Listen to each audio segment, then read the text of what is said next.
Hoy vamos a Hechos, capítulo 24. Vamos a movernos en esta enseñanza. Es algo sobre lo cual el Señor llamaba mi atención. Hechos, capítulo 24. El título de este mensaje, entre símbolos de exclamación, es cuando tenga oportunidad. ¿Puedes decir conmigo? Cuando tenga oportunidad. 1, 2 y 3. Cuando tenga oportunidad. Ahora vas a entender un poquito qué quiero decir esto, pero esta frase entre exclamación, cuando tenga oportunidad, es una frase que de otra manera dice el conocidísimo filósofo José Mota.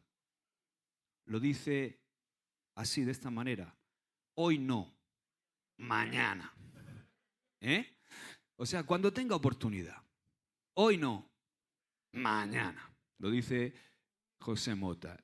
Hechos 24. Aquí, en Hechos 24, se cuenta una historia muy sencilla de Pablo. El apóstol Pablo venía de hacer su tercer viaje misionero. Pablo hizo varios viajes, pero los principales fueron 3.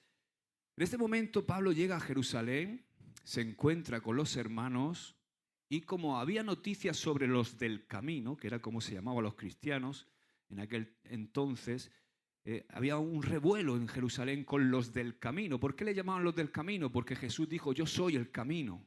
Y iban predicando a ese Jesús que había dicho ser el camino. Por eso le llamaban los del camino. Eran los cristianos. Luego más tarde fueron conocidos en la iglesia de Antioquía como cristianos, que quiere decir pequeños cristos, porque se veía a Cristo en ellos, ¿no? Entonces, cada vez que decimos cristianos es un peso, ¿no? A mí no me gusta ver con qué liviandad muchas veces decimos: ese es cristiano. Bueno, cuando en la antigüedad se decía cristiano era porque era una persona que vivía en tal integridad moral y con una llenura del Espíritu Santo que reflejaban el carácter de Cristo. Por eso le llamaron cristianos. Pero aquí le llamaban los del camino. Estos del camino eran un poquito raros.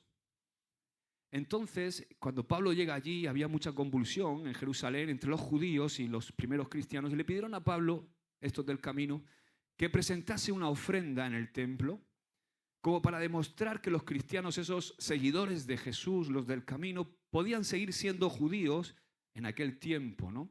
Como para no desentonar, eran judíos, solo que estos cristianos tenían al Mesías. O sea, para ellos el Mesías ya había venido, había aparecido. Como sabéis, los judíos aún están esperando su Mesías.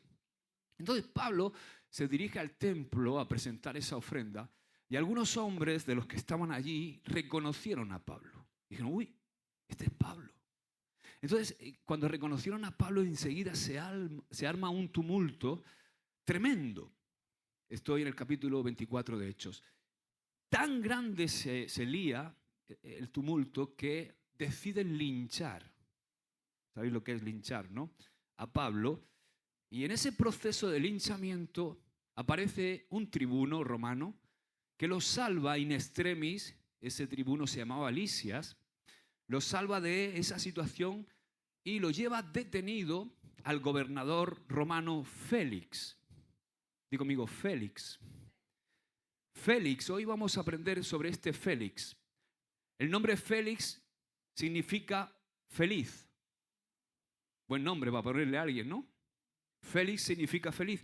Y quiero predicar sobre Félix hoy. Quiero predicar sobre un feliz que en realidad era un infeliz, como muchos de nosotros. Yo era muy feliz, aparentemente, pero realmente era un infeliz. O sea, voy a predicar de un feliz infeliz. Félix era, como he dicho, el gobernador romano en ese momento en Judea y tenía su residencia en el norte, en Cesarea, donde se encontraba la sede del gobierno romano en Judea. Pero Félix, como vamos a ver, era un personaje un tanto peculiar. Era todo un personaje. ¿Entiendes la expresión personaje, no? Vamos a leer Hechos 24, versículo 20. Dice: o digan estos mismos, está Pablo como mostrando, levantando defensa en cuanto a lo que le estaban acusando. Dice: o digan estos mismos si hallaron en mí alguna cosa mala o mal hecha cuando comparecí ante el concilio. a no ser que estando entre ellos prorrumpí, o sea, levanté mi voz, ¿no? Acerca de la resurrección de los muertos, soy juzgado hoy por vosotros. O sea, ¿qué pasaba en ese momento? Había una tensión, como sabéis, había una secta que era llamada los saduceos, y los saduceos no creían en la resurrección de los muertos, los fariseos sí. Entonces Pablo, que era todo un especialista en aprovechar siempre momentos para predicar de Jesús, cuando estaban ahí discutiendo los saduceos y los fariseos si resurrección sí, resurrección no, Pablo aprovecha para predicar sobre la resurrección que hay en Jesús. Esto era todo el lío que tenía. Entonces sigue diciendo Hechos, capítulo 24, verso 22, dice: entonces Félix, oídas estas cosas, estando bien informado de este camino, o sea, de los cristianos, les aplazó diciendo: cuando descendiera el tribuno Lisias, acabaré de conocer vuestro asunto. Y mandó al centurión que custodiase a Pablo, pero que se le concediese alguna libertad y que no impidiese a ninguno de los suyos servirle o venir a él. O sea, un arresto domiciliario, digamos, con algunas libertades. Algunos días después, viniendo Félix con Drusila, su mujer, que era judía, llamó a Pablo y le oyó acerca de la fe en Jesucristo. ¿De qué le oyó? De la fe en Jesucristo. O sea, este hombre, Félix, junto con su esposa Drusila, se ponen delante de Pablo y lo primero que hace Pablo es hablarle de Jesucristo. Pero al disertar, o sea, al estar hablando Pablo con ellos, empezó a disertar Pablo acerca de la justicia, del dominio propio y del juicio venidero. Félix dice que se espantó. ¿Qué pasó? Félix se espantó y dijo: ahora vete, pero cuando tenga oportunidad. ¿Cómo se titula el mensaje? Cuando tenga oportunidad. Sí, bien Liuba, porque si hubiera sido José Mota le hubiera dicho: hoy no, Pablo, mañana, ¿verdad? Cuando tenga oportunidad te llamaré. Esperaba también con esto que Pablo le diera dinero para que le soltase, por lo cual muchas veces lo hacía venir y hablaba con él, pero al cabo de 2 años recibió Félix por sucesor a Porcio Festo, y queriendo Félix congraciarse con los judíos, dejó preso a Pablo. Estamos en el año 56 después de Cristo. Pablo regresa, como he dicho, del tercer viaje misionero y se arma este tumulto en Jerusalén.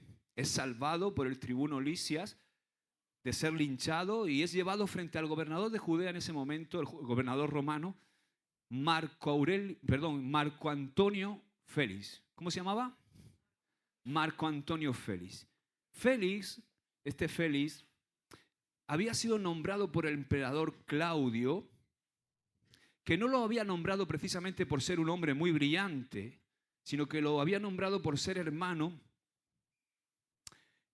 de Marco Antonio Palas. Y tú dirás: ¿quién es ese Marco Antonio Palas?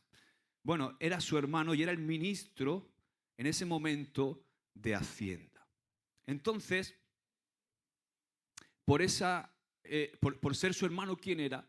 El emperador Claudio lo nombra gobernador de Judea.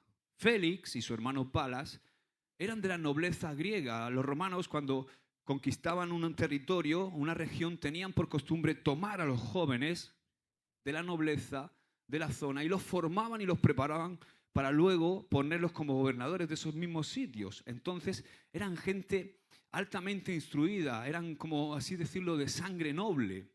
Pero dice, cuando leemos sobre este Félix en los historiadores, pues historiadores como Claudio Josefo, pero en este caso es Tácito, el historiador, quien más habla de él, dice que a pesar de que Félix descendía de una nobleza, dice que siendo tan eminente y tan influyente tenía un corazón de esclavo. O sea, Félix tenía un corazón de esclavo. Era de noble linaje, pero su corazón era el corazón de un esclavo. ¿Por qué dice esto Tácito? Bueno, porque estaba sujeto a sus pasiones y era conocido por todo el pueblo y por toda la ciudad de Judea que era un hombre sujeto, esclavo de sus propias pasiones. Dice Tácito que tenía pasiones que con el pasar del tiempo cada vez eran más bajas y más depravadas. Todo el mundo en Judea sabía esto, que a pesar de ser un gobernador, era un hombre con un corazón de esclavo sujeto a sus pasiones depravadas. Y resulta que Félix, cuando se encuentra con Pablo, toma, como hemos leído ahí, el hábito de llamarlo una y otra vez para conversar con él. Como he dicho, vivía en Cesarea, donde también vivía el rey judío. Sabéis que había la figura del rey judío aparte del gobernador romano. Y parece que Félix tenía junto con su esposa Drusila, que por cierto era su segunda esposa, mucho interés en conversar con Pablo. Y Pablo incluso, con peligro de su propia vida, y es lo que más me ministra del corazón que había en Pablo, porque la vida de Pablo estaba en manos de este hombre corrupto. En lugar de defenderse, lo que hace Pablo es predicarle a Félix y a Drusila, su esposa. ¿Qué hizo Pablo? Pablo aprovechó la oportunidad para predicarle y Félix y su esposa Drusila recibieron la palabra de boca de Pablo. O sea, Félix tenía poder para destruir en cualquier momento a Pablo, pero Pablo no se queda intimidado. No se queda en lo secreto, no voy a esconder mi fe, voy a pasar este mal trago y que no me hagan daño, que no puedo perder mi vida con el tipo este que es un depravado y me voy a quedar callado. No, Pablo se levanta y no se siente intimidado y empieza a predicarle de Jesucristo.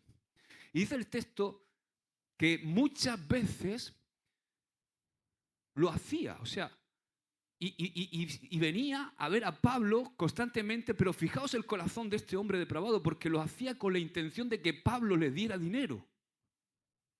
Imaginaos el tipo de hombre.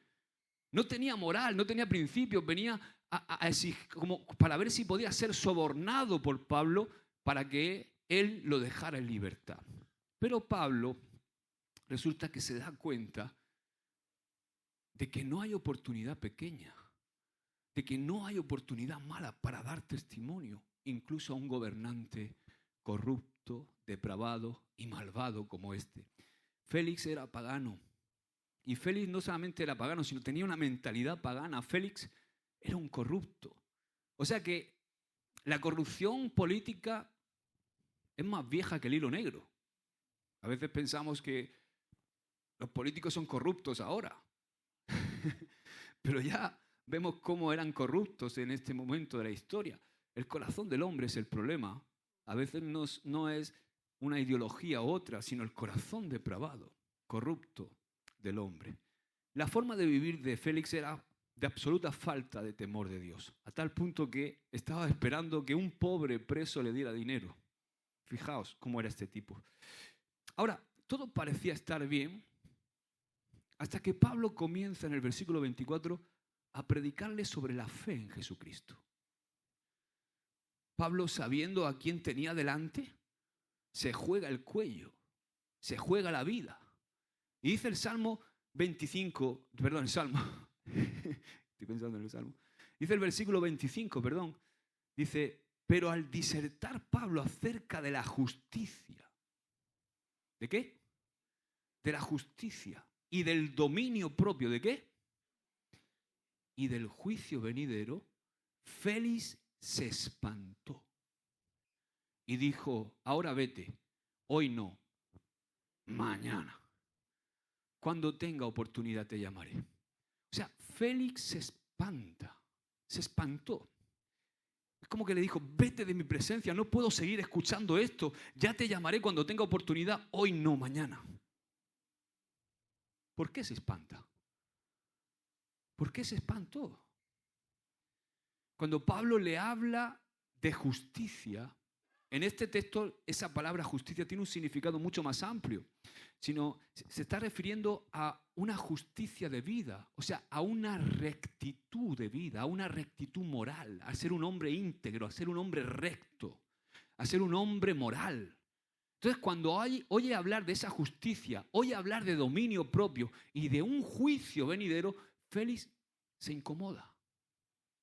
Y Pablo inspirado por el Espíritu Santo, le da una oportunidad. ¿Qué es lo que le da? Le da una oportunidad de salvación, porque le habla de la fe en Jesucristo. ¿Cuántos sabéis que Jesucristo, el Evangelio de Jesucristo, es la buena noticia? Pero también sabéis que para que haya una buena noticia tiene que haber una mala, ¿verdad?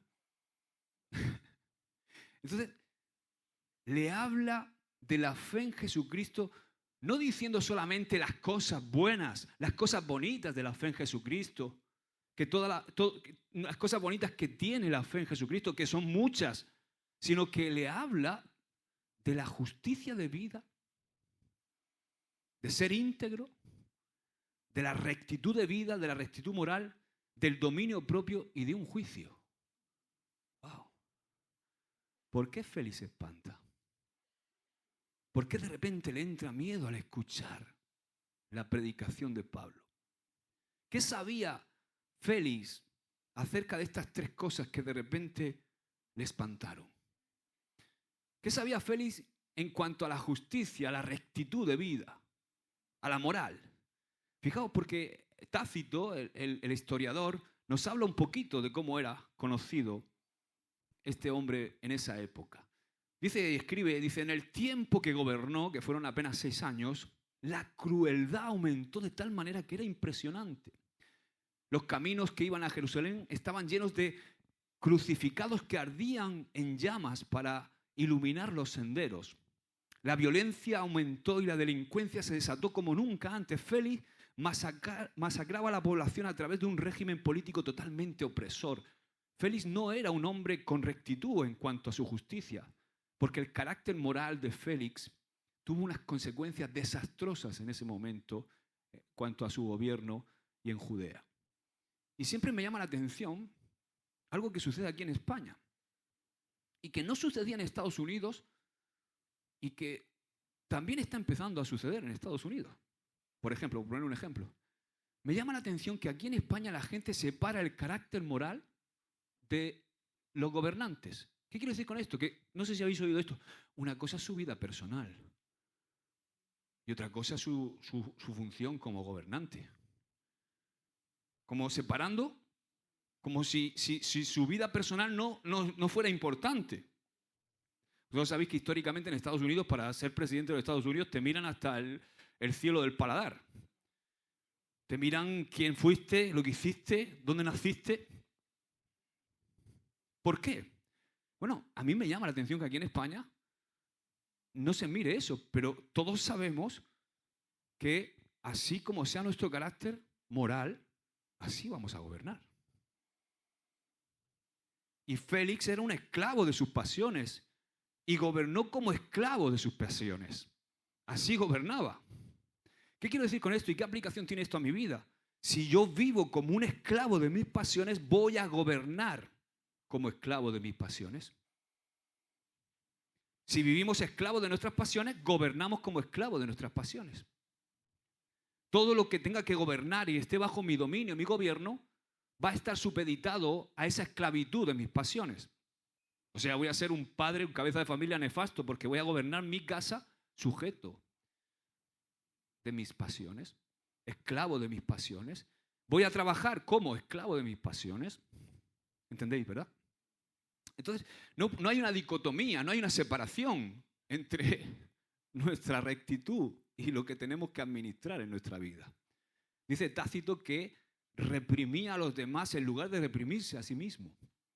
Y eso me recuerda al legalismo religioso, ¿verdad? Porque el legalismo religioso es así, una reprensión. No puedes hacer esto, no puedes hacer lo otro, no puedes ponerte esto, no puedes vestirte esto, no te puedes maquillar, no puedes hacer esto, no puedes hacer lo otro. Es una reprensión constante sin que haya y se produzca un cambio interno. Siempre reprimiendo cuando lo que tienen dentro es el problema. Porque tienen un problema moral. Y así son los legalistas religiosos, y así eran en tiempos de Jesús, y así siguen siendo hoy, gracias a Dios, cada vez menos. ¿O es que yo me acerco poco? De esos que te dicen, los niños no pueden estar en el suelo, ¿verdad? Félix era así, como te he descrito. Por eso era capaz de crucificar a alguien por estornudar, en cualquier momento. Y la situación social de Judea era caótica, en todos los sentidos. Entonces esta situación de maldad demostraba que él no sabía lo que era gobernar con justicia. No sabía de eso de gobernar rectamente y de lo que es tener una vida recta, una vida íntegra. A tal punto que, como hemos leído, esperaba el soborno de Pablo, un preso pobre y sin recursos. Quizá lo que esperaba era que era tan corrupto que estaba pensando, a lo mejor Pablo no me puede dar dinero, pero estos del camino, para salvar a Pablo me pueden dar algo. Menudo tipo este. Y este era Félix, un hombre capaz de crucificarte porque una mañana le apetecía. Y Pablo a este hombre le dice, ten cuidado. Pablo le predica directamente sobre justicia, porque Félix no tenía y no sabía lo que era la justicia, no tenía ni podía impartir justicia, era un hombre depravado. Ahora también le predica sobre el dominio propio. ¿Qué sabía Félix de dominio propio? Fijaos porque en cuanto al dominio propio aquí se nos dan algunos datos, porque Félix tampoco era un ejemplo de dominio propio y esto era conocido también por toda Judea. La vida personal de Félix dice que era un desastre. Resulta que estaba casado, como hemos leído, con Drusila. Vaya nombre, ¿no? Para poner una hija. Dice que estaba casado con Drusila, su mujer, pero Drusila en realidad era su segunda mujer. Su primera mujer, curiosamente, ¿sabéis cómo se llamaba? Drusila también. O sea, estaba casada con Drusila segunda. La primera Drusila, escucha bien, esto es importante que sepamos para luego contextualizar y aplicar. La primera mujer que tuvo fue de un matrimonio que le fue impuesto por el emperador Claudio.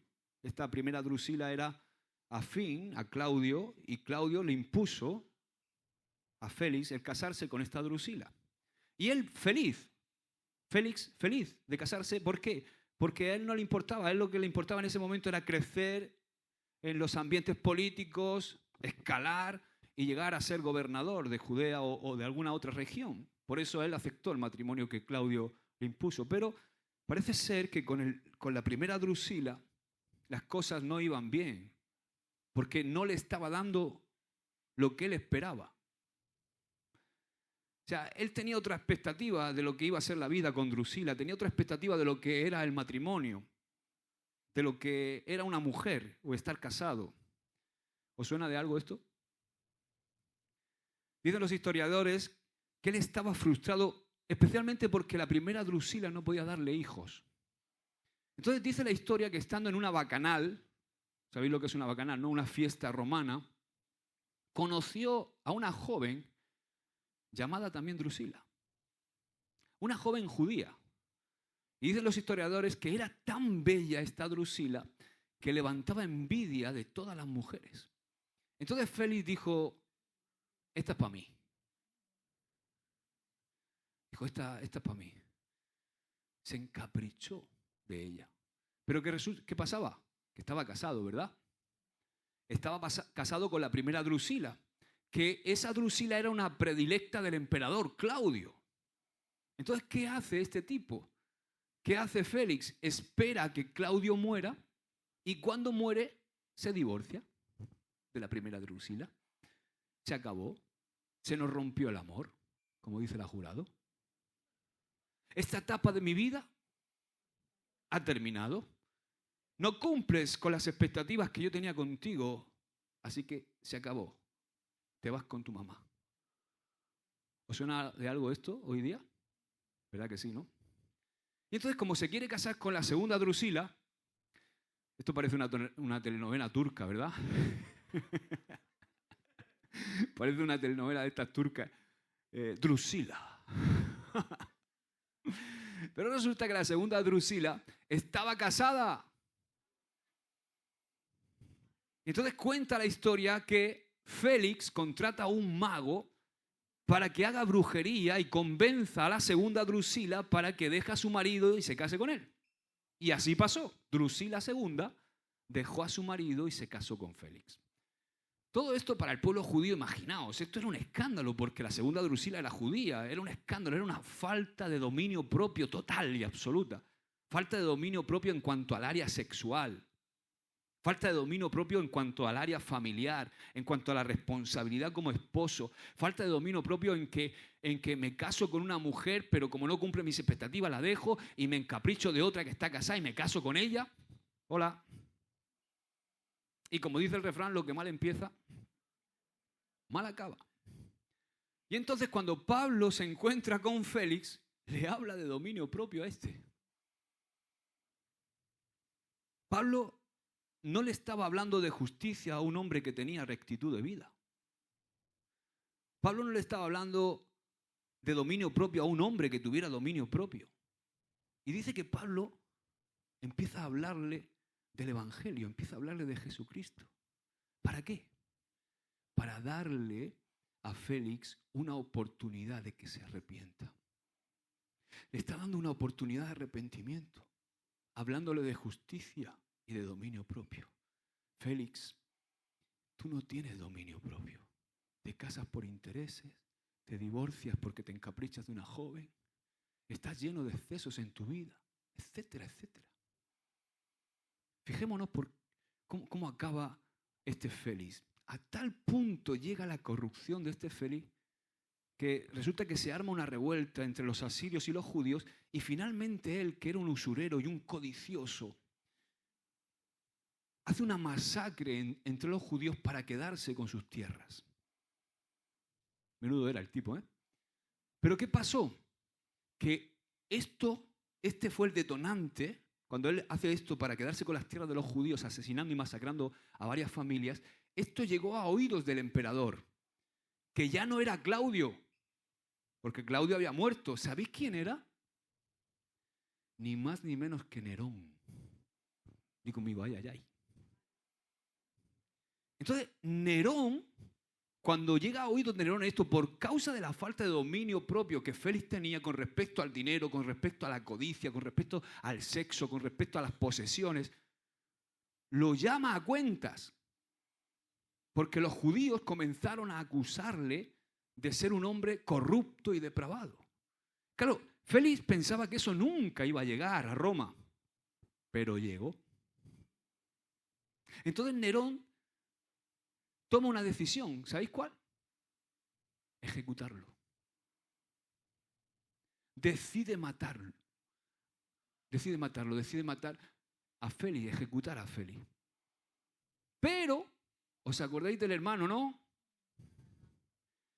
Pero Marco Antonio Palas, que había sido ministro de Hacienda con Claudio, aún seguía teniendo cierta influencia en la corte e intercede por él. Y finalmente le salva la vida. Aunque salva la vida, pero ¿qué pierde? Pierde todo lo que él anhelaba. ¿Qué es? Pierde su posición como gobernador, pierde su gobierno, pierde toda dignidad y credibilidad política, porque la dignidad personal ya la había perdido hace tiempo. ¿Y sabéis qué hace su querida Drusila? Drusila II, ¿sabéis lo que hace? Dice, chao, chao, venlo. Bye, bye, Julai. Ya no tienes posición, ya no tienes dignidad, ya no tienes poder. Hasta luego, Lucas. Perdona, Lucas. Como decía el chiquito, lo deja. Ya vemos aquí que a este hombre, dominio propio, cero. Pero no cualquier cero, cero patatero. En cuanto a justicia y rectitud de vida, cero. O sea, ¿qué fruto tenía este hombre en su vida? Ninguno. Pero aún siendo así, como diríamos aquí, un sinvergüenza, resulta que tiene una oportunidad que Dios le da de arrepentirse. Por eso cuando Félix oye hablar a Pablo, dice que se espantó. ¿De qué se espantó? Se espantó de lo que va a venir. O sea, se espanta de oír lo que era un hombre de Dios. O sea, Pablo le está diciendo, le estaba hablando de justicia y de dominio propio. Esto es un hombre de Dios. Un hombre de Dios es un hombre que tiene una rectitud de vida, que tiene una vida moral impecable, que tiene dominio propio. Esto es un hombre de Dios. Y entonces se espanta porque Pablo le habla de una tercera cosa. Le habla del juicio venidero. Viene un juicio, Félix, y vas a ser juzgado. Y no te puedes escapar del juicio. ¿Y qué hace Félix ante el espanto que le produce escuchar esto? Bueno, cuando tenga oportunidad, te llamaré. Hoy no, mañana. Ahora, mi pregunta es, ¿acaso Félix tenía el control de su vida? ¿De su tiempo?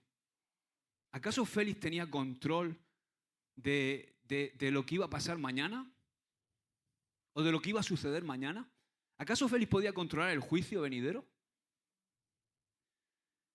Drusila, que como hemos dicho era judía, también estaba ahí escuchando a Pablo, pero dijo, predique usted, padre, por un oído me entra y por otro me sale. O sea, Dios le da una oportunidad y él dice, bueno, más adelante, Pablo, hoy no, mañana. ¿Cuántas veces le has dicho eso al Señor? Yo un montón de veces. Ya tendré oportunidad, Señor. No, hoy no, mañana. Más adelante, Félix. ¿Y si no hay tiempo? ¿Algunos de nosotros, de los que estamos aquí, podemos certificar que mañana vamos a estar vivos? Hay algo que me impactó cuando yo tenía 6 años. Y es una historia que me contó mi abuelo Pedro. Mi abuelo Pedro, tendría yo 6 o 7 años, sí, más o menos. Y nos contó a mí y a mi hermano Raúl una historia. Dice que su hermano Juan, un tío abuelo mío, una noche les dijo, no sé si mañana estaré vivo, y al día siguiente amaneció muerto. Para mí eso fue, cuando te lo cuentan con 6 años, él lo contaba, dice, mi hermano Juan, una noche dijo, mañana no sé si estaré vivo, y al día siguiente amaneció muerto. ¿Alguno de nosotros puede certificar lo que va a suceder mañana con nuestra vida? Cuando Dios te da una oportunidad, cuando Dios abre una ventana de oportunidad para que tú cambies tu vida, para que corrijas lo que tienes que corregir, cuando Dios te está hablando una y otra vez, que dejes ciertas cosas que tienes que dejar con respecto a la rectitud de vida, con respecto al dominio propio, te está dando una oportunidad porque te ama. Porque ¿sabes qué? El juicio viene.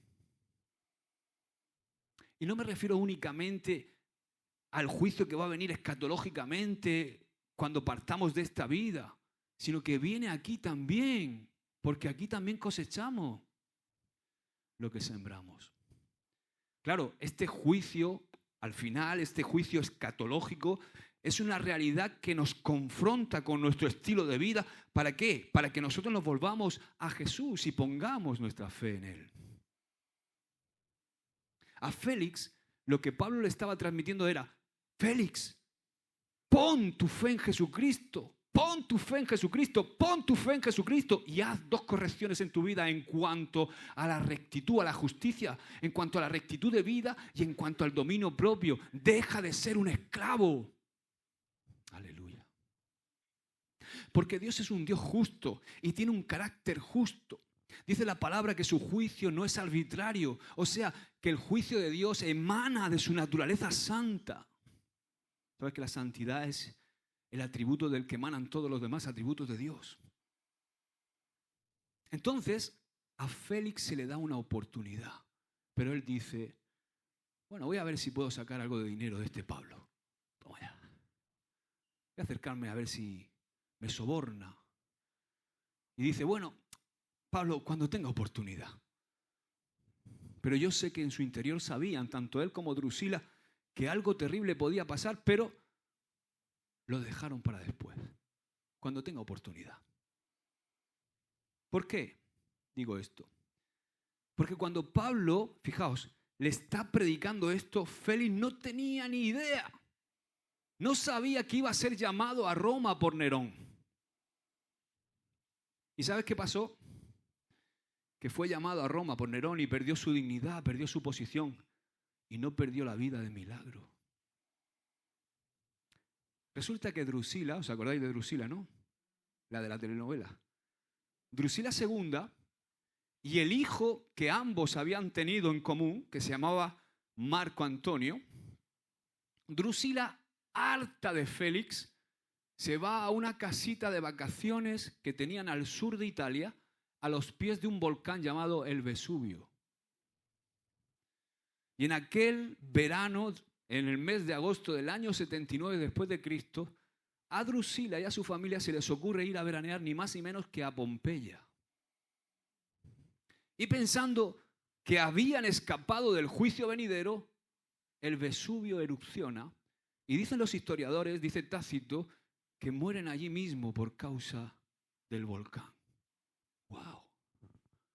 Qué dramático estoy hoy, ¿eh? Pastor, ¿qué quieres decirnos con esto? Yo sé que a los buenos entendedores ya van entendiendo. Todo lo que te estoy contando tiene un reflejo en la vida de hoy. Todo. Cuando Dios nos da una y otra oportunidad de cambiar. Una y otra oportunidad de cambiar. Pero al final aparece una lava. Aparece un volcán que erupciona.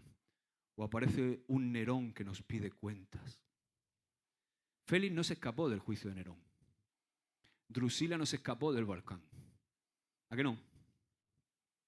Porque tarde o temprano, escucha, tarde o temprano lo que la palabra de Dios nos dice va a suceder. Pero ¿qué pasa? Que una y otra vez se nos da oportunidad para el arrepentimiento. Entonces no podemos decir simplemente, bueno, cuando tenga oportunidad, Señor. Hoy no, mañana. Cuando tenga oportunidad acudiré a ti, Señor. ¿Oportunidad? ¿Tú qué sabes? ¿Qué oportunidad? ¿Qué sabemos, como hemos dicho, de la vida? Dice Lucas 12, 18. Entonces pensó, ya sé, tiraré abajo mis graneros y construiré unos más grandes. Así tendré lugar suficiente para almacenar todo mi trigo y mis otros bienes. Luego me pondré cómodo y me diré a mí mismo, amigo mío, tienes almacenado para muchos años, relájate, come y bebe y diviértete. Pero Dios le dijo, necio, vas a morir esta misma noche. ¿Y quién se quedará con todo aquello por lo que has trabajado? A veces no nos damos cuenta que cada vez que el Espíritu Santo nos habla y nos trae una palabra aquí en la iglesia, es una oportunidad. Es una ventana que se abre de inmediato para que, como pasó con Félix, nuestra vida sea expuesta. Nuestra vida sea confrontada para que cambiemos de inmediato. ¿Qué hubiera pasado si Félix hubiera cambiado? No lo sabemos, ¿verdad? Porque eso es especular, porque no pasó.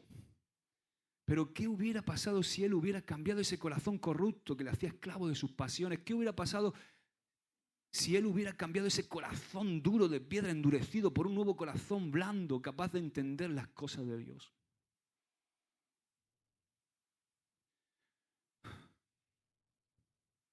¿Sabes? Yo era un Félix. Y Dios me dio muchas oportunidades. Pero yo era un Félix. Era un feliz infeliz.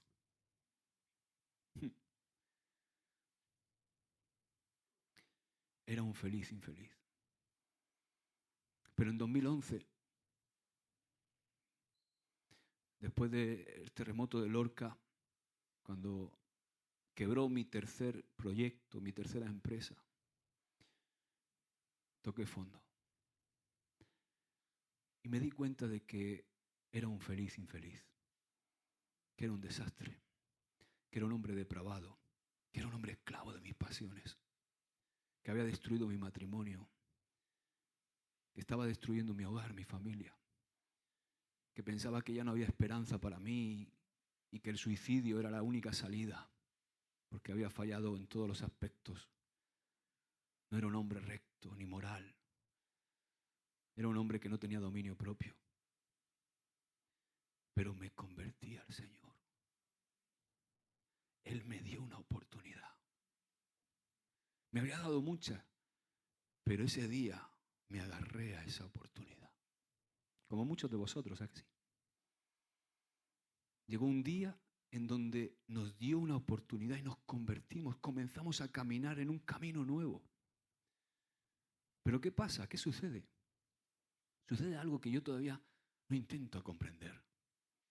Pero ¿qué sucede? Poco a poco nos convertimos, cambiamos nuestro camino, pero poco a poco empezamos a volvernos como Félix otra vez. Empezamos a gobernar nuestra propia vida como queremos. Hacemos lo que nos da la gana y dejamos el cambio que Dios nos está pidiendo para después. Hoy no, mañana. Cuando tenga oportunidad. O sea, Dios quizá nos está hablando como casa espiritual que somos una familia de fe y que, por ejemplo, tiene muchísimas cosas, muchas áreas y tiene llamados y nos quiere a todos y todos quiere que sirvamos a Él y decimos, no voy, hoy no. Lo dejo para después, hoy no, mañana. Dios nos habla quizá con respecto a ser fieles a nuestra familia, que seamos o que seas un buen mayordomo con tu economía, con respecto a tu sexualidad, y lo dejamos para después. Dios nos habla de que tenemos que evangelizar como lo lleva haciendo y nos está hablando de eso, pero decimos, hoy no, mañana, cuando tenga oportunidad, Señor. Y Dios nos habla de que este año es un año, por ejemplo, como nos ha hablado, de gracia multiplicada, pero que para que tener esa gracia multiplicada tenemos que humillarnos, pero seguimos altivos, orgullosos, independientes de Dios en nuestra manera de vivir. Y lo dejamos para después. Estamos coqueteando con pecados ocultos, estamos masturbándonos viendo pornografía a los hombres, ¿sí? O estamos haciendo un montón de cosas, pero decimos, no, hoy no, mañana. Y a veces sentimos un poquito de remordimiento, pero ni siquiera nos arrepentimos. Porque el arrepentimiento genuino es que ya no lo vuelvo a hacer. Y decimos cuando tenga oportunidad. Y el mensaje de Pablo que espantó a Félix fue, Félix, no puedes escapar del juicio venidero. Y entonces Félix dijo, Dios mío, ¿qué es esto? Vete de mi presencia. Claro, es mejor quitar al mensajero, porque como el mensaje no me gusta, aparto al mensajero. Así fue Félix. Así era este hombre. ¿Y nosotros? ¿Qué vas a hacer? ¿Qué vamos a hacer nosotros? Esto es algo que el Señor me decía.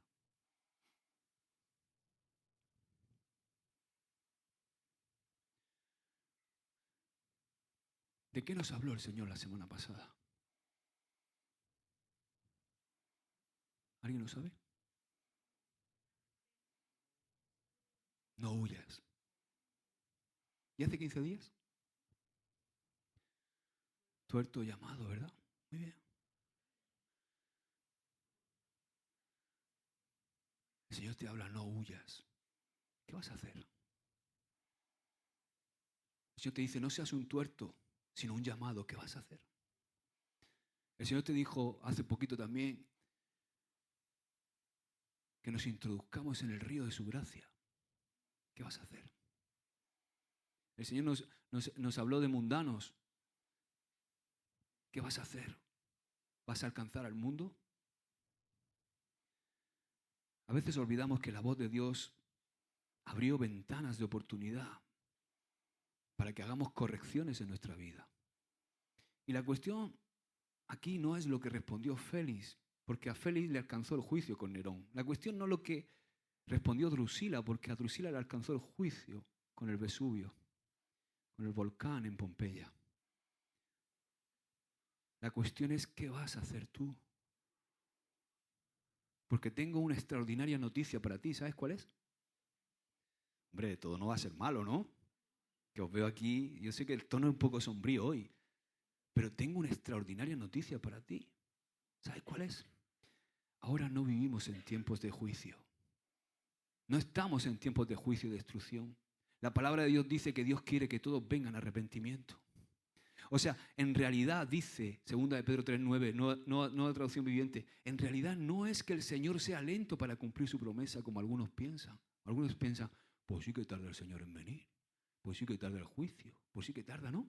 Al contrario, es paciente por amor. Ese es mi Padre. Y no quiere que nadie sea destruido, quiere que todos se arrepientan. Amén. O sea que estamos en un tiempo de gracia. Y Dios está extendiendo su mano para que nos arrepintamos y pongamos en orden nuestras vidas delante del Señor. Porque nos ama. Porque Él es Padre. Porque no somos dueños de nuestra vida, ni de nuestro tiempo. Por eso cuando Dios nos abre una ventana de oportunidad para arrepentirnos, tenemos que aprovecharla. Tenemos que cambiar. Hay un juicio que viene. ¿Lo sabías? La Biblia habla de 3 juicios, pero los que nos tienen que interesar son 2 de ellos. El primero es el tribunal de Cristo. Ese es para ti, para mí, si crees en Jesucristo, es para los creyentes. No es un juicio para condenación, pero sí para recompensa. Yo sé que a ti te da como una especie de opio mental decir, oh, no es un juicio para condenación, qué alivio. Voy a hacer lo que me dé la gana, porque ya como he puesto mi fe en Jesucristo, ese tribunal va a ser un tribunal para recompensa. Pero estaremos delante de Jesús rindiendo cuentas de lo que hemos hecho de nuestra vida como cristianos. Y sabes, en el cielo vamos a estar todos contentos. Allí no habrá destrucción ni habrá pecado, pero habrá grados de honra. Pablo no va a vivir en la misma casa, ni va a tener la misma recompensa que el ladrón en la cruz. ¿Crees tú? ¿Crees que Dios es justo? A los creyentes se nos va a juzgar por nuestra fidelidad, por nuestra obediencia a Él. Ahora, hay otro juicio, y es el juicio del gran trono blanco. Ese juicio es un juicio para aquellos que no han recibido al Señor Jesús en su corazón. Dice Apocalipsis 20:15, y el que no se halló inscrito en el libro de la vida fue lanzado al lago de fuego. Nos habla de los que van a ser juzgados por rechazar a Jesús o por no conocer a Jesús. Ese juicio es para condenación. O sea, ¿qué quiero decir con esto? Que juzgados vamos a ser juzgados todos. ¿Cuántos?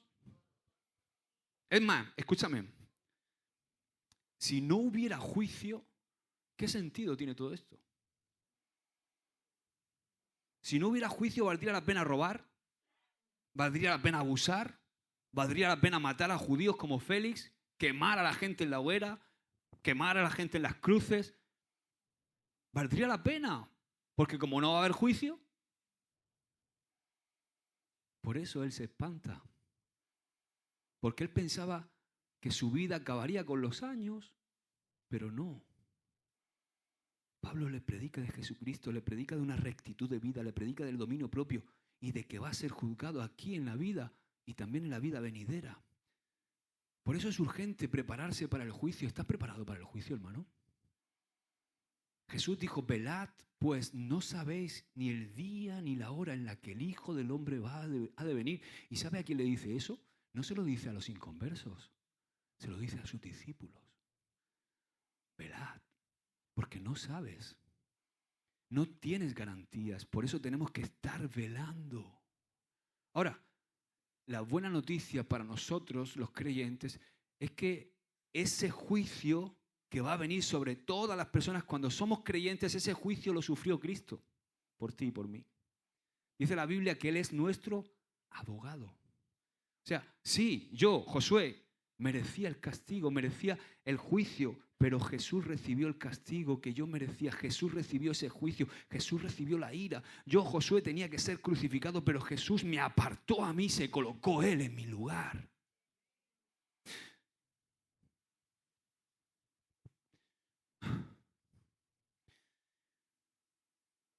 Y lo hizo de tal manera que cuando yo oigo el juicio venidero, no me puedo tomar a broma una y otra vez la oportunidad que Él me da de cambiar.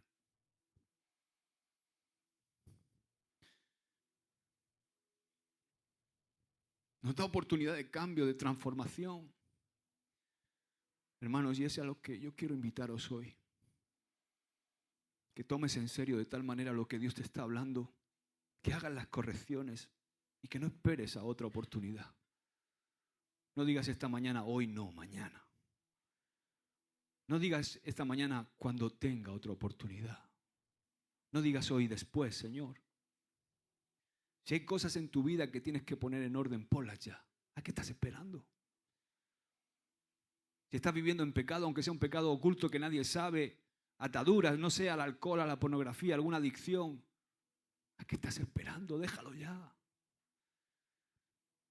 Si eres una persona con problemas en tu carácter, en tu forma de ser, tienes orgullo, tienes ira, ¿a qué esperas a vivir en el Espíritu?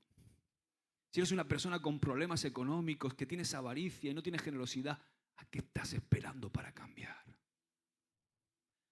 Dios te ha dado la capacidad. Cristo en ti es la capacidad.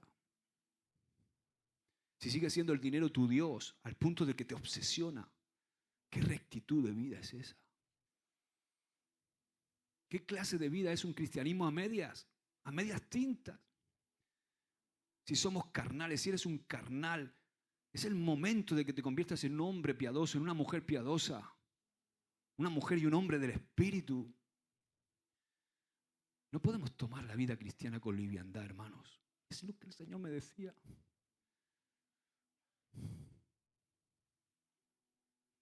Y tenemos este ejemplo de Félix. Un desastre como hombre, en todos los aspectos. Y Pablo, jugándose el cuello, le predica: Félix, te falta rectitud, te falta dominio propio. Y viene un juicio, pero ¿sabes qué? Jesucristo es la buena noticia. ¿Por qué fue tan duro Pablo, verdad? Porque podría haberle dicho: oh, señor gobernador, te voy a profetizar que vienen días de bonanza a tu vida y tal, y no sé qué. No, fue directo al hueso. Dice que se espantó al escucharle. Igual pasaba con Jesús cuando los judíos le escuchaban predicar. Porque, déjame decirte algo, a nadie lo crucifican por contar historias bonitas y parábolas. Jesús también habló de un juicio venidero. Aarón,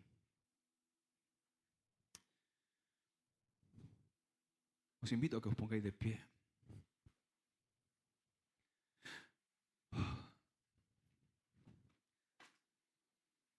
Hermanos, siento mi tono sombrío hoy, pero tengo que ser fiel a lo que Dios ha puesto en mi corazón. No sé por qué estoy predicando esto, pero Dios sí lo sabe. ¿Qué tal si en esta mañana nosotros tomamos la determinación de poner en orden nuestra vida? Cada uno en lo que sabe que tiene que poner en orden. Cada uno de nosotros, de los que estamos aquí, sabemos perfectamente lo que el Espíritu Santo nos está diciendo una y otra vez. Una vez ministrando a un hombre que había caído en pecado, en adulterio reiterado, le pregunté: ¿qué te pasó? ¿Qué te pasó? Dice: Josué, muchas veces sentí en mi hombro la mano de Dios tocándome para que me volviera atrás. La sentí muchas veces, pero yo seguía hacia adelante. Una y otra vez me tocaba y me daba para que me arrepintiese, pero seguía hacia adelante pensando que el juicio no me iba a alcanzar. Pero he perdido mi familia, mi esposa, mis hijos, y también he perdido la mujer con la que me fui, porque ahora está con otro. Estoy solo. De verdad que siento mucho este tono, pero tengo que ser fiel a lo que Dios pone en mi corazón, a lo que Dios me ha dicho que os diga. No es mi intención, pero el Espíritu Santo sabe. Hay un clamor de Dios que dice que no podemos seguir menospreciando las oportunidades. No podemos seguir despreciando las oportunidades que Dios nos da, pensando que tal vez haya otra oportunidad. Quizá mañana habrá otra oportunidad para reconciliarnos con aquellos a los que les hemos hecho daño. O que quizá mañana va a haber otra oportunidad para devolver lo que hemos robado. Y no solamente me refiero a algo material, porque a veces le hemos robado la honra a nuestros padres. O le hemos robado el cariño o el tiempo a nuestros hijos. pero hay esperanza. Hoy el Señor nos está poniendo la mano en el hombro para que corrijamos el rumbo, para que corrijamos aquellas cosas que tenemos que corregir en nuestras vidas.